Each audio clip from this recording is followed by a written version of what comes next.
Bonjour à tous. Un violent incendie s'est déclaré hier en Côte d'Or.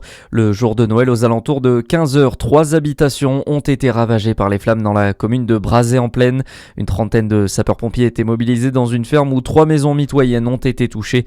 Par chance, aucun blessé n'est à déplorer. 11 personnes ont dû être relogées. Un appel aux dons a été lancé par la commune. La métropole de Dijon change son fusil d'épaule et abandonne son projet de bus à hydrogène. C'était une ambition pourtant sérieuse portée depuis plusieurs années, mais François Rebsamen, le président de la métropole, a annoncé qu'il renonçait à l'idée lors d'une conférence de presse. Les raisons de ce changement avec vous, Arthur Rib. Et c'est principalement une affaire de budget, plus d'1 million d'euros par bus contre 700 000 pour un équivalent électrique. La différence est énorme, surtout lorsque l'objectif est de remplacer 107 bus d'Ivia. D'autres imprévus sont aussi venus enrayer la machine. La liquidation de l'entreprise belge Vanhoul, à qui Dijon avait commandé 27 bus. Des sommes ont été engagées et la métropole cherche désormais à récupérer son argent. Malgré tout, l'objectif de verdir la flotte de bus dijonnais reste d'actualité. Les prochains bus d'Ivia seront 100% électriques ou alimentés en biocarburant et des travaux vont devoir être réalisés au centre de maintenance avant d'accueillir ces nouveaux véhicules.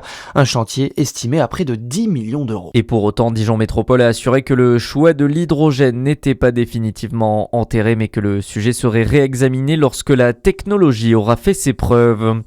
Si vous ne savez pas quoi faire de vos coquilles d'huîtres, ne les jetez surtout pas. La ville de Chevigny-Saint-Sauveur propose de collecter vos restes de coquilles de crustacés et d'escargots. Une opération qui avait rencontré un franc succès l'année dernière avec plus d'1 tonne de déchets collectés. 5 points de dépôt sont disponibles jusqu'au 7 janvier. Vous les trouverez sur le parking de l'hôtel de ville, l'avenue de la République ou encore sur l'allée de Breuil. À la une ce vendredi, Emmanuel Macron pleinement mobilisé pour obtenir la libération de Laurent Vinatier.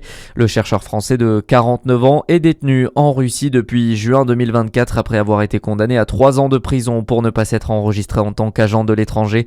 Hier, le Kremlin a annoncé avoir proposé au gouvernement français une issue à la détention du chercheur. Aucun autre détail n'a été donné sur le contenu de la proposition.